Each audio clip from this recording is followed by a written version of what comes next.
हम सभी कभी ना कभी हॉस्पिटल गए ही हैं और कभी ना कभी ऐसी सिचुएशन होती है कि एक डॉक्टर साहब आते हैं और आपसे कहते हैं कि इस कागज़ पर साइन यहाँ साइन कर दीजिए।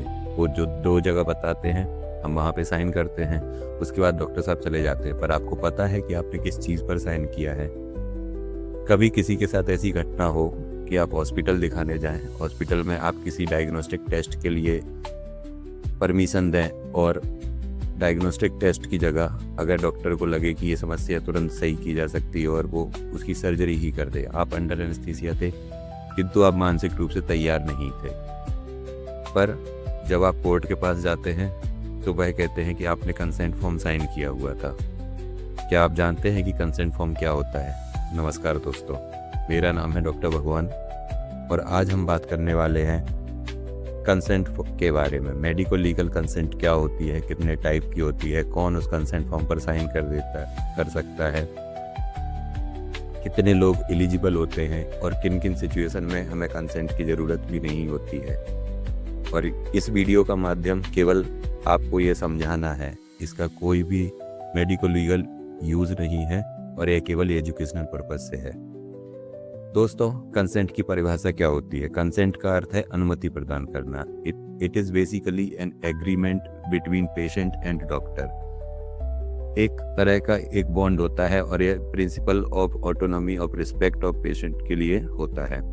ऑटोनॉमी ऑफ पेशेंट क्या होता है? ऑटोनॉमी ऑफ पेशेंट का अर्थ है कि सभी को अपने शरीर पर की जाने वाली जांचें या कोई इलाज है उसकी जानकारी लेने का हक है। It is written in the Article 21 of India। तो दोस्तों, यह जो है यह कंसेंट जो होती है, कंसेंट बेसिकली डॉक्टर का जिम्मेदारी होती है और एक मोरल ड्यूटी भी है और एक इथिकल ड्यूटी भी है।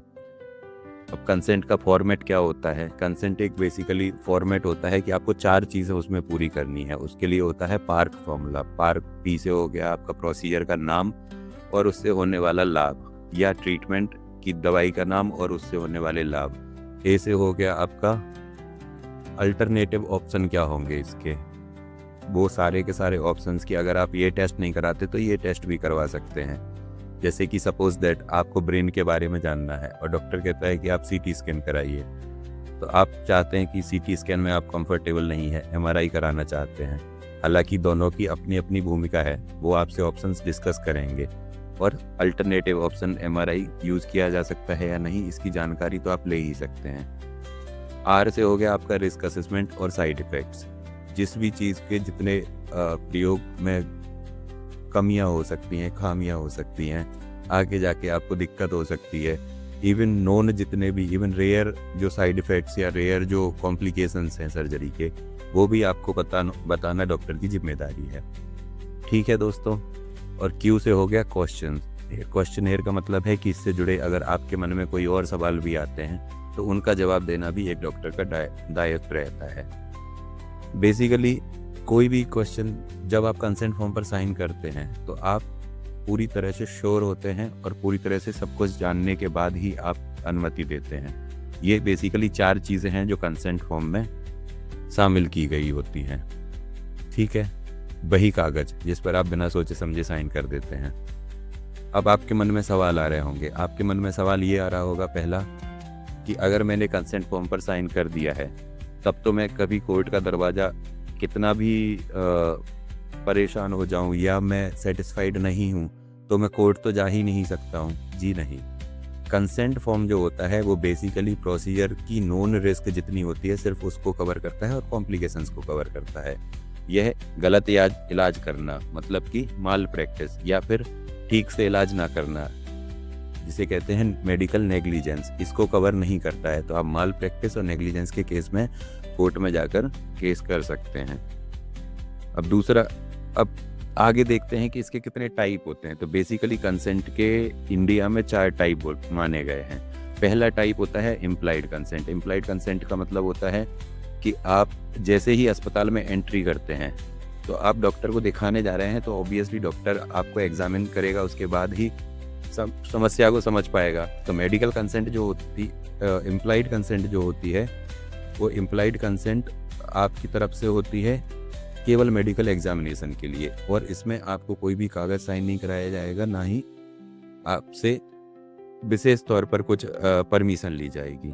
इम्प्लाइड कंसेंट आपके हॉस्पिटल में घुसने के साथ ही आपको इलाज की ज़रूरत है यह मानकर आप पर लागू हो जाती है। दूसरा आती है एक्सप्रेस कंसेंट। एक्सप्रेस कंसेंट में साफ तरीके से आपको पूछा जाएगा और उसमें आपकी मर्जी जानी जाएगी। उसके भी दो टाइप होते हैं, एक होता है ओरल एक्सप्रेस कंसेंट और एक होता है इन्फॉर्म कंसेंट या रिटन एक्सप्रेस कंसेंट। ओरल में होता है कि आप कोई एग्जामिनेशन करना है या कुछ जांचें करवानी है आपकी, तो आपसे मौखिक रूप से पूछ लिया गया, या कोई माइनर प्रोसीजर है उसके लिए आपसे मौखिक रूप से पूछ लिया गया कि क्या आप सहमत हैं, मैं ये छोटा सा प्रोसीजर करना जा रहा हूँ आपसे, या आप इस पोजीशन में लेट जाइए, क्या आप सहमत हैं, आपके साथ ऐसे ऐसी जांच की जा रही है, क्या आप सहमत हैं, और आप मौखिक रूप से या इशारे के थ्रू, जेस्चर्स के थ्रू उनको हामी भर देते हैं, तो इसको कहते हैं oral, but you express the consent, that's why it is an express consent. Okay, and third, इसका दूसरा जो रूप है वो है रिटन कंसेंट। रिटन कंसेंट या इन्फॉर्म्ड कंसेंट। इन्फॉर्म्ड कंसेंट का मैंने बताया, उसमें स्पष्ट रूप से पार्क फॉर्मूला याद रखना है। पी से हो गया आपका प्रोसीजर का नाम और उसका बेनिफिट, ए से हो गया असेस उसके अल्टरनेटिव क्या हो सकते हैं, आर से हो गया रिस्क और साइड इफेक्ट्स क्या हो सकते हैं, और क्यू से हो गया आपके और रिलेटेड इतने क्वेश्चंस हैं कि डॉक्टर साहब इसमें खर्चा कितना आएगा, इसमें टाइम कितना लगेगा, इसकी क्या बहुत ज़्यादा ज़रूरत है, क्या कोई और ऐसा टेस्ट है जिससे कि हमें थोड़ा बहुत अंदाज़ा हो जाए। इन सब चीज़ों से ये सारे क्वेश्चन और जितने भी क्वेश्चन रिलेटेड होते हैं, इसमें रिस्क कितनी होती है, इसमें ब्लड लॉस कितना होगा, ड्यूरेशन कितना लगेगा, इसके बाद हम कितनी जल्दी इस सर्जरी के बाद या इस प्रोसीजर के बाद हम कितनी जल्दी अपने काम में लौट पाएंगे, तो ये सब चीज़ें आप सारे सवाल पूछ सकते हैं। बेसिकली ये है एक कागज़ पर लिखे हुए होते हैं, उस पर डॉक्टर के भी साइन होंगे, उस पर मरीज के भी साइन होंगे। अब इनमें कुछ बारीक चीज़ें हैं जो कि मैं आगे आने के टाइम पर आपको बताऊंगा। जैसे कि एक केस का उदाहरण देते हैं, समीरा कोहली वर्सेस डॉक्टर मनचंदा का केस। समीरा कोहली एक मरीज है जो कि जिसने डायग्नोस्टिक हिस्ट्रोस्कोपी के लिए परमिशन दी है।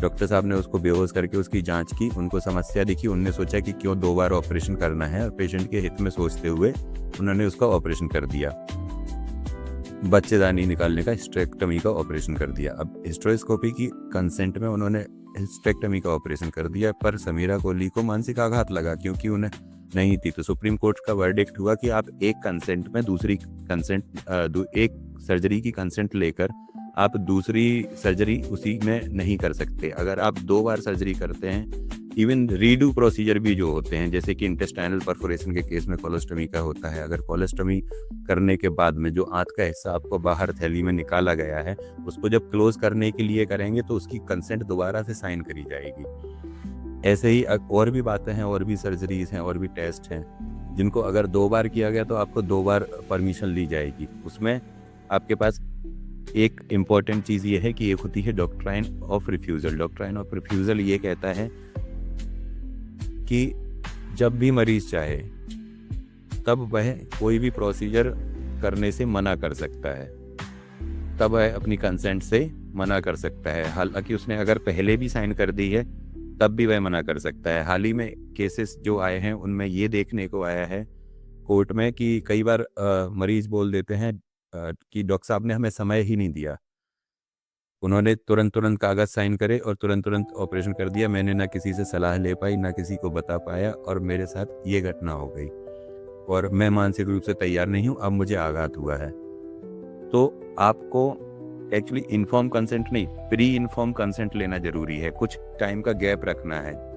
ये कब किया जा सकता है? जब मरीज वार्ड में है, जब उसका प्री एनेस्थेटिक एग्जामिनेशन या इन्वेस्टिगेशंस करवाए जा रहे हैं और सर्जरी आपकी प्लान्ड है, इलेक्टिव या सेमी इलेक्टिव केसेस हैं, तो आपको प्री इन्फॉर्म कंसेंट लेके रखनी है। अगर प्री इन्फॉर्म कोई कहता है तो फिर आपके पास में सर्जरी के और कंसेंट लेने के बीच में काफ़ी पर्याप्त समय होगा, ताकि बाद में जाके मरीज या उसके रिश्तेदार इस तरह से पलट ना पाए, और ये इससे डॉक्टर्स की सेफ्टी रहती है, लीगली सेफ्टी रहती है। ओके, इसी से जुड़ी अब जो तीसरा टाइप है इन्फॉर्म, पहला टाइप हो गया अपना इम्प्लाइड कंसेंट, दूसरा हो गया एक्सप्रेस कंसेंट। एक्सप्रेशन 2 तरह के हो गए, मौखिक रूप से और लिखित रूप से। जिसको इन्फॉर्म कंसेंट भी कहते हैं। तीसरा टाइप का हो गया आपका सब्स्टिट्यूट कंसेंट। सब्स्टिट्यूट कंसेंट का क्या मतलब है? सब्स्टिट्यूट कंसेंट का मतलब है कि कभी कोई व्यक्ति अगर कंसेंट को साइन करने में सक्षम नहीं है, अब कौन कंसेंट कर सकता है ये अपन देखेंगे। अभी के लिए ये है कि किसी मरीज अगर खुद में सक्षम नहीं है तो उसकी जगह पर किसी और व्यक्ति द्वारा दी हुई कंसेंट को सब्स्टिट्यूट कंसेंट कहते हैं। कुछ स्पेशल कंडीशंस होती हैं जिसमें कि सब्स्टिट्यूट कंसेंट जरूरी होती है। तो सब्स्टिट्यूट कंसेंट जो होता है, बेसिकली कंसेंट साइन कौन कर सकता है? तो कंसेंट साइन करने के लिए जो भी साइन कर रहा है कंसेंट को, उसमें 3 बातें होना जरूरी है। पहला, वो कॉम्पिटेंट होना चाहिए। कॉम्पिटेंट का अर्थ है कि वह लीगल और free from any drug influence, मतलब कि किसी नशे में ना हो, मानसिक स्थिति उसकी संतुलित हो, और लीगली वह उसके लिए लायक हो। लीगली लायक का क्या मतलब है कि 0 से 12 साल के जो बच्चे होते हैं वह ना तो एग्जामिनेशन के लिए कंसेंट दे सकते हैं, ना ही किसी जांच के लिए कंसेंट दे सकते हैं, ना ही किसी प्रोसीजर के लिए कंसेंट दे सकते हैं। तो उनकी जगह पर उनके लीगल गार्जियन या माता पिता ही उस कंसेंट को साइन करेंगे। दूसरा आता है आपका 12 साल से लेके 18 साल तक के जो बच्चे होते हैं वह फिजिकल एग्जामिनेशन के लिए तो कंसेंट दे सकते हैं, लेकिन वो किसी प्रोसीजर के लिए कंसेंट नहीं दे सकते। और 18 साल से ऊपर जो एडल्ट होते हैं वो सारी चीज़ों को कंसेंट साइन करने में सक्षम है। एक और होता है, अगर कोई मानसिक रूप से बीमार है, कोई इंसैनिटी के थ्रू आता है और मानसिक रूप से सक्षम नहीं है, तो उसकी जगह पर भी उसके साथ में जो उसके जिम्मेदार लोग रहेंगे, जो उसके गार्जियंस रहेंगे या माता पिता रहेंगे, वह कंसेंट साइन करने में सक्षम है। अगर पत्नी है तो पत्नी फर्स्ट, और ये जो है वो फर्स्ट डिग्री रिलेटिव, फिर सेकंड डिग्री रिलेटिव, इस तरह से चलता है। बेसिकली कंसेंट जो रिस्पॉन्सिबल है वही साइन करेगा तो ज़्यादा बेहतर है और लीगली अलाउड है। ठीक है, और अब देखेंगे हम कि डॉक्ट्राइन ऑफ रिफ्यूज़ल क्या होता है। डॉक्ट्राइन ऑफ रिफ्यूज़ल का मतलब है कि अगर आप नहीं चाहते, आपने कंसेंट साइन कर दिए, लेकिन सर्जरी के दौरान, सर्जरी के जस्ट पहले आपको लगता है कि हमें ऑपरेशन नहीं कराना है, या इस डॉक्टर साहब से नहीं कराना है, या इस अस्पताल में नहीं कराना है, तो आप मना कर सकते हैं। किसी भी कारण से आप कभी भी प्रोसेस के दौरान आप इलाज के लिए या इसके लिए मना कर सकते हैं, ऑपरेशन के लिए मना कर सकते हैं। इसको डॉक्ट्राइन ऑफ रिफ्यूज़ल बोला गया है। एक केस देखते हैं। एक केस था Parmanand Katara versus Union of India. इसमें क्या था कि एक व्यक्ति है जो स्कूटर से जा रहा है, स्कूटर का एक्सीडेंट हो जाता है और वह व्यक्ति हॉस्पिटल जाता है, पर कई सारे हॉस्पिटल उसको यह कह के मना कर देते हैं कि हमारा हॉस्पिटल MLC केस में डील करने के लिए सक्षम नहीं है। MLC केस मतलब मेडिको लीगल केस में, जिसमें कोर्ट कचहरी होती है, लिखा पढ़ी होती है, वो उनसे डील करने में सक्षम नहीं है, तो आप बड़े अस्पताल या दूसरे अस्पताल जाइए। इसमें सुप्रीम कोर्ट का वर्डिक्ट था कि लाइफ जो है उसको बचाना सबसे ज़्यादा इम्पोर्टेंट है। तो अब अगर किसी व्यक्ति का गंभीर रूप से एक्सीडेंट हो जाता है, वह किसी के द्वारा भी अस्पताल में ले जाया गया हो, उसका प्राइमरी ट्रीटमेंट करना है। इसके लिए अगर कोई प्रोसीजर भी उस पर करना पड़े, लाइफ सेविंग प्रोसीजर या सर्जरी कोई करनी पड़े, तो इमरजेंसी में जान बचाने के लिए जो भी कदम उठाए जाएंगे या जो भी प्रोसीजर किए जाएंगे, टेस्ट किए जाएंगे, उनके लिए कंसेंट का लेना ज़रूरी नहीं है, क्योंकि लाइफ सेविंग जो है वह फर्स्ट और फॉरमोस्ट होती है। ठीक है दोस्तों, अब इसमें आज आपने सीख लिया कंसेंट के टाइप कितने होते हैं, कंसेंट कौन साइन कर सकता है, कंसेंट की लीगल वैलिडिटी कितनी होती है। आशा है कि आपको कंसेंट, मेडिकल कंसेंट या सहमति पत्र समझ में आ गया होगा। इसमें एक और चीज़ होती है, जैसे ही आप हॉस्पिटल में जाते हैं तो हॉस्पिटल जाते साथ ही, एडमिशन के साथ ही कई सारे दस्तावेजों पर साइन करवा लेता है, उसको बोलते हैं अम्ब्रेला कंसेंट। अम्ब्रेला कंसेंट में कुछ भी स्पेसिफिक नहीं कहा जाता कि पर्टिकुलर किसी एक चीज़ के लिए एक कंसेंट ही वैलिड होती है, और अगर ऐसा कुछ होता है, जैसे कई सारे कागज साइन करा लेते हैं, तो फिर वो कोर्ट में वैलिड नहीं मानी जाती। तो umbrella consent is not valid in the court and pre inform consent is best in the court. ठीक है, आपने 3 चीज़ें आज समझ ली हैं। पहली, सवाल पूछो। दूसरा, read before you sign, sign करने के पहले आपको पढ़ना है दस्तावेज। और तीसरा है, you can always say no. Thank you. For more such videos on medical topics, ज़्यादा जटिल मेडिकल भाषा में ना होते हुए एक सरल भाषा में मेडिकल टॉपिक्स को समझने के लिए आप मेरे चैनल को सब्सक्राइब कर सकते हैं। Thank you, take care.